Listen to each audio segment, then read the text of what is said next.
Morning friends, आज आपण सायन्सचे revision करूया.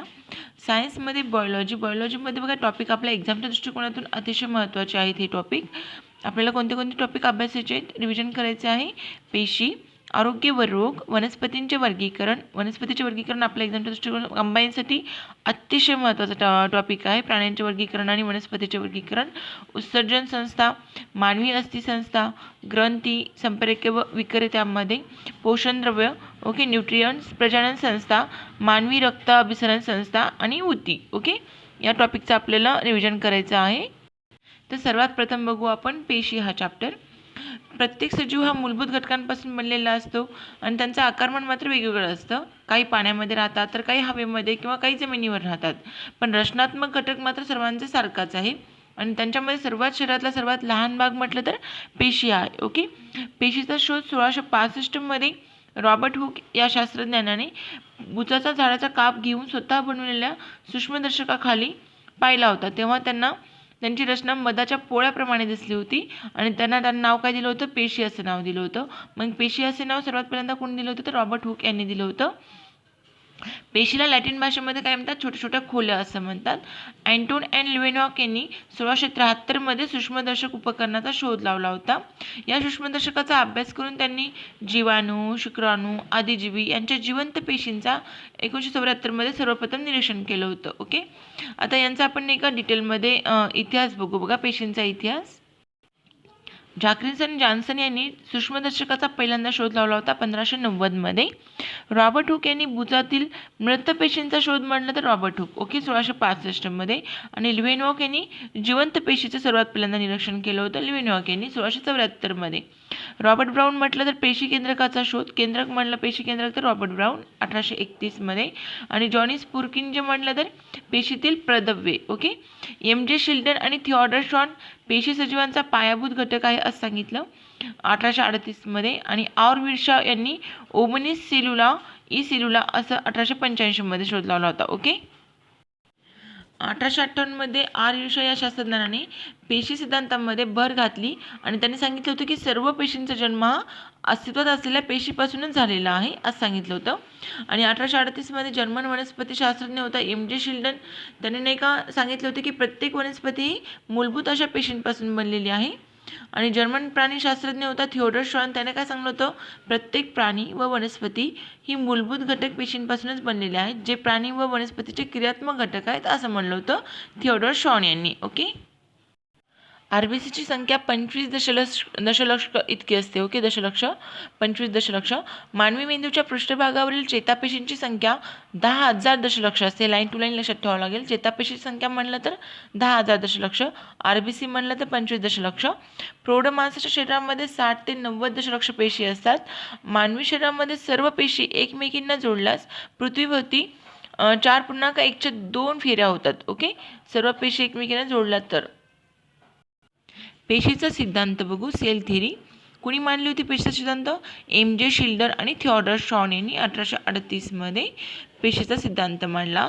पेशीचा सिद्धांत काय होता तर यांनी काय म्हणलं होतं? सर्व वनस्पती पेशीपासून बनलेल्या असतात आणि पेशी हा सजीवांचा पायाभूत घटक आहे. या पेशी सिद्धांतामध्ये आर विर्शॉ यांनी 1885 बदल केला आणि त्यांनी काय म्हटलं होतं? आपला स्वतःचा सिद्धांत मांडला होता ओमनी सेल्युला ई सेल्युला, म्हणजेच काय? सर्व पेशींचा जन्म अस्तित्वात असलेल्या पेशीपासूनच झालेला आहे. अगोदर पेशी अस्तित्वात होती, त्या पेशीपासून दुसऱ्या पेशींचा जन्म झाला असं म्हटलं होतं विर्शॉ यांनी. ओके, आधुनिक पेशी संबंधीचे गृहीतके बघू आपण. सर्व सजीव पेशीपासून बनलेले असतात. पेशीला सजीवांचा रचनात्मक आणि कार्यात्मक घटक असं म्हटलेलं आहे. पेशी विभाजनाची नवीन पेशीची निर्मिती होते. पेशी विभाजन होतं आणि नवीन पेशीची निर्मिती होते. प्रत्येक सजीव आपले जीवन एक पेशी म्हणून सुरू करत असतो. प्रत्येक अंड हा एक पेशी असतो. पेशी हा सजीवांचा मूलभूत घटक आहे. पेशीचे मोजमाप करताना मायक्रोमीटर या एककामध्ये मोजलं जातं.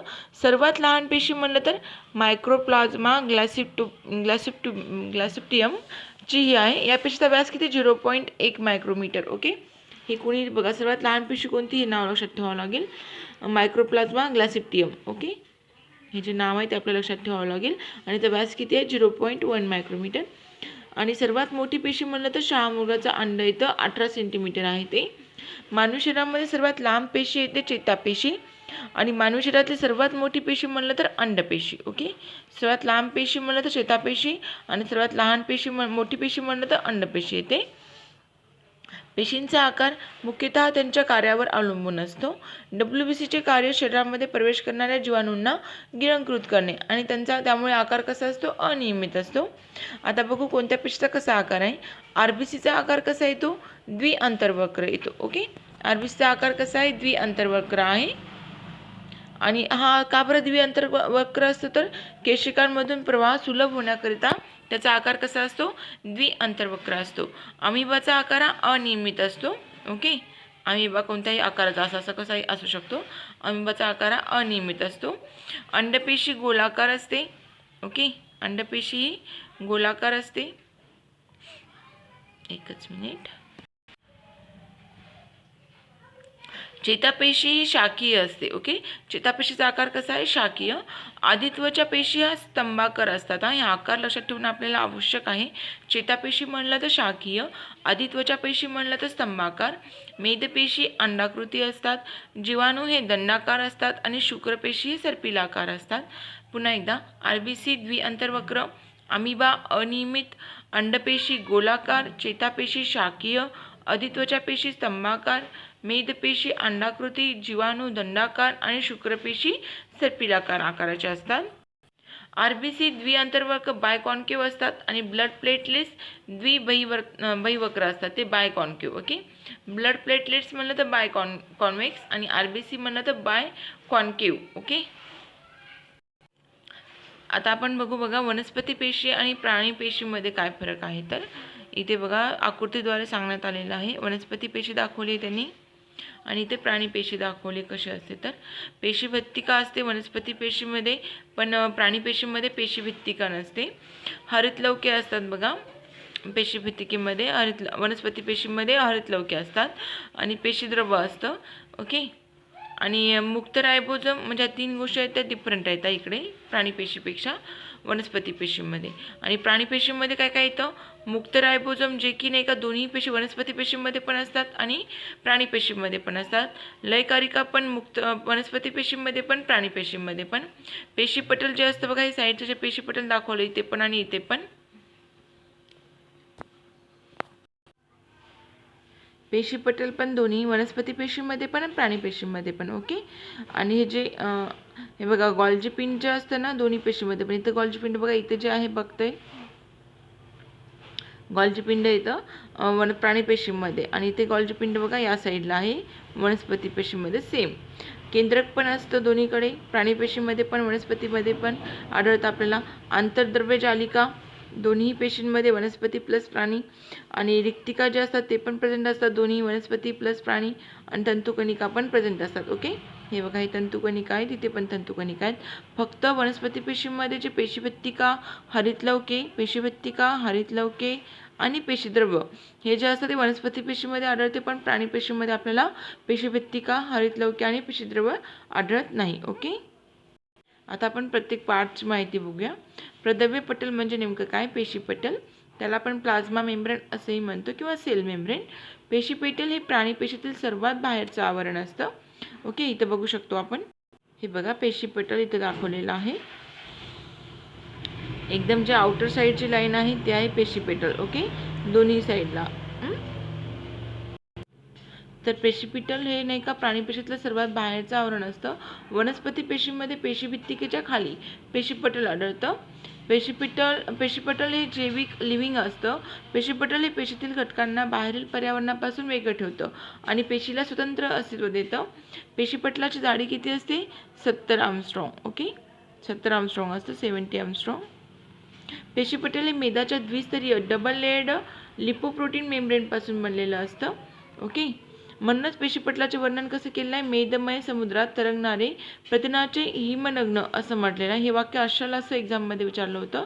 ओके, कसं मेदमय समुद्रात तरंगणारे प्रथिनांचे हिमनग असे कुणाला म्हणतात, तर ते कुणाला म्हणतात मग पेशीपटल यांना म्हणतात. ओके, कारण काय तर ते डबल लेयर्ड लिपोप्रोटीन मेम्ब्रेनपासून बनलेलं असतं, म्हणून त्याला मेदमय समुद्रात तरंगणारे प्रथिनांचे हिमनग असं म्हणलेलं आहे.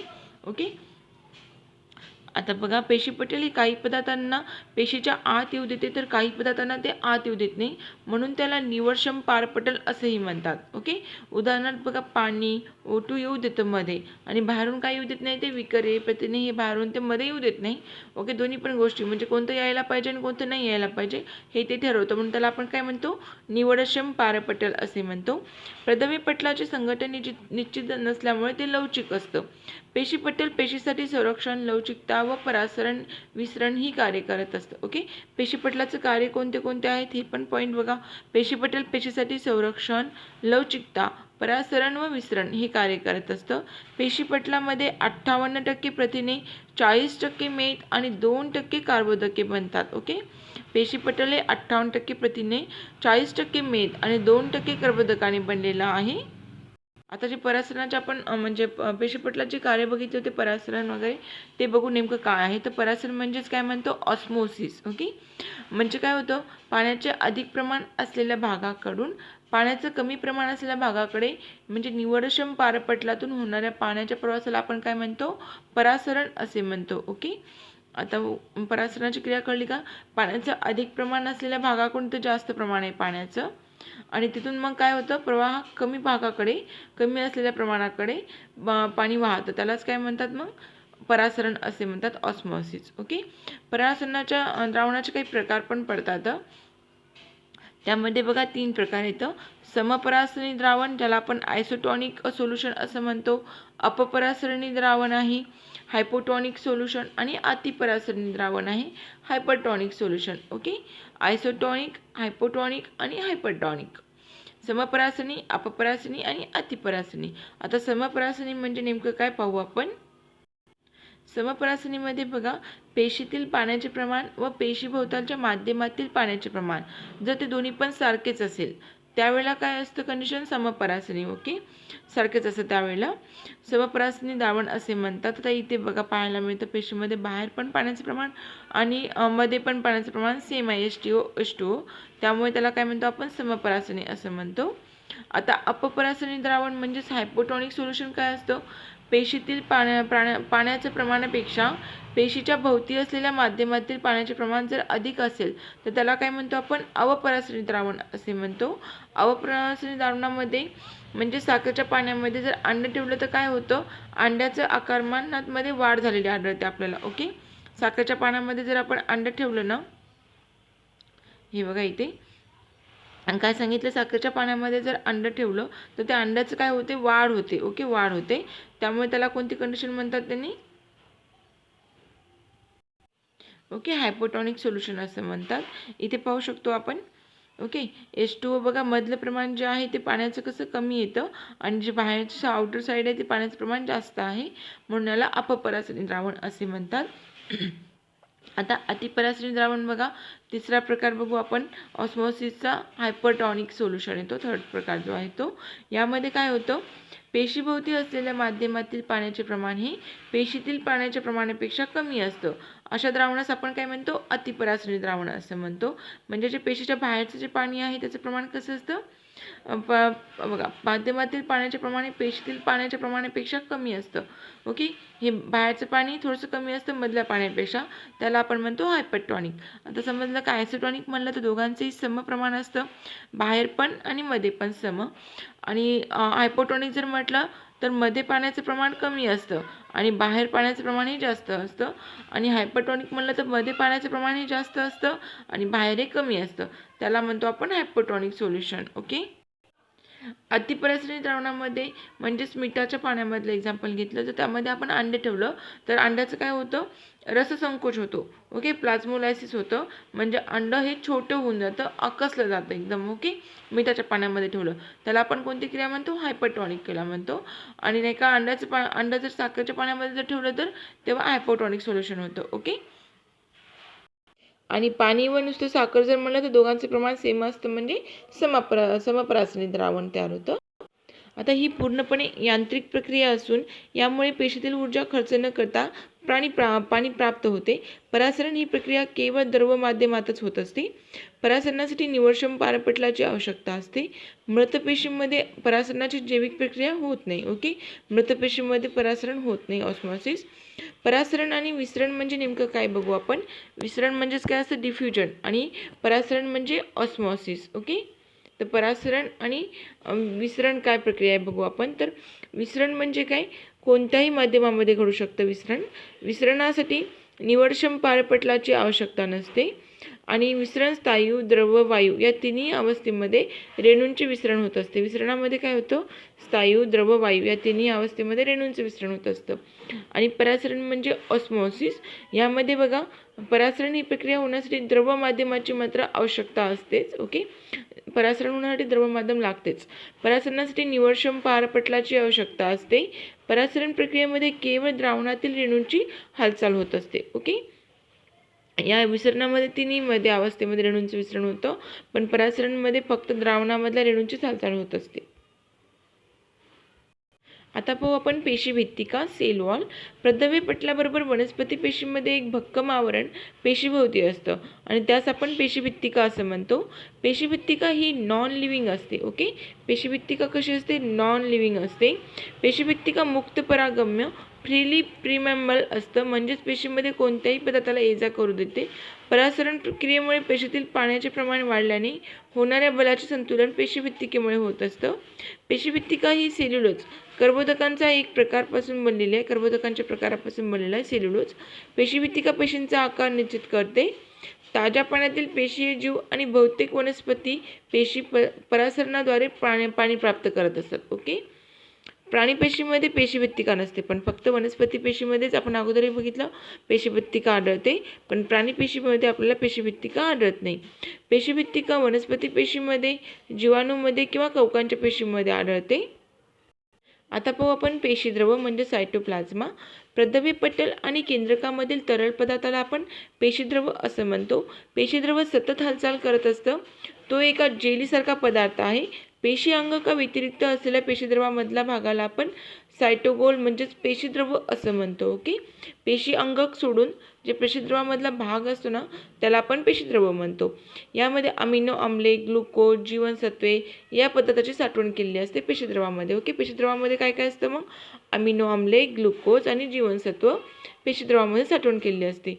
प्राणीपेशीमधील पेशीद्रव ही वनस्पती पेशीतील पेशीद्रवांपेक्षा अधिक कणयुक्त आणि दाट असतात. आता पाहू पेशी अंगके, सेल ऑर्गॅनेल्स. विशिष्ट कार्य करणाऱ्या पेशीमधील उपघटक म्हणजेच काय, पेशी अंगक. केंद्रक आणि हरितालिका व्यतिरिक्त सर्व अंगिके ही केवळ इलेक्ट्रॉन सूक्ष्मदर्शकाच्या साहाय्यानेच पाहता येतात. पेशी अंगके बघा, केंद्रके, अंतर्द्रव्यजालिका, गॉल्गी काय, लयकारिका, तंतुकणिका, लवके आणि रिक्तिका या भागांपासून बनलेलं असतं. पेशी अंगकामध्ये काय काय असतं बघा, हे पॉईंट लक्षात ठेवूया. केंद्रक असतं, अंतर्द्रव्यजालिका असतं, गॉल्गी काय असतं, लयकारिका, तंतुकणिका, लवके आणि रिक्तिका या पार्ट पेशी अंगकामध्ये असतात हे पार्ट. आता आपण यामधला प्रत्येक पार्ट अभ्यासूया. सर्वात प्रथम बघू केंद्रक. Okay, nucleus. केंद्रकाचा शोध कुणी लावला होता, रॉबर्ट ब्राउन यांनी 1831 मध्ये. ओके, पेशीमध्ये सर्व क्रियांचे नियंत्रण ठेवणे आणि पेशी विभाजनाच्या कार्यामध्ये महत्त्वाची भूमिका बजावण्याचं काम आहे केंद्रकाचं. ओके, नियंत्रण ठेवण्याचं आणि महत्त्वाचं भूमिका पण बजावते केंद्रक. पेशीच्या मध्यभागी असणाऱ्या गोलाकार भागास आपण काय म्हणतो, केंद्रक असे म्हणतो. ओके, हे पेशीच्या मध्यभागी जे भाग असतो त्याला आपण केंद्रक असे म्हणतो. हा पूर्ण भागच पेशीच्या मधला भाग आहे, तो मधला मेन भाग, त्याला आपण केंद्रक म्हणतो. केंद्रक द्रवामध्ये एक अधिक गोलाकार केंद्रकी तसेच रंगसूत्राचे जाळे असते. ओके, केंद्रकामध्ये अजून एक गोलाकार भाग असतो बघा, हा दिसतोय, हा तो काय असतो, हा जो गोलाकार भाग बघा, एक मिनिट, हा असतो केंद्रकी. केंद्रकामध्ये केंद्रकी. ओके, आणि तो रंगसूत्राचे जाळे असते, नेटवर्क ऑफ क्रोमॅटिन फायबर्स. रंगसूत्रे ही DNA, डिऑक्सिरायबो न्यूक्लिक आम्ल आणि प्रथिनयुक्त असतात. ओके, यामध्ये म्हणजे DNA असतं, डिऑक्सिरायबो न्यूक्लिक आणि प्रथिनयुक्त असतात. मानवामध्ये गुणसूत्राच्या एकूण किती जोड्या येतात, 23 जोड्या येतात. म्हणजे एकूण किती गुणसूत्र झाले, 46 गुणसूत्र.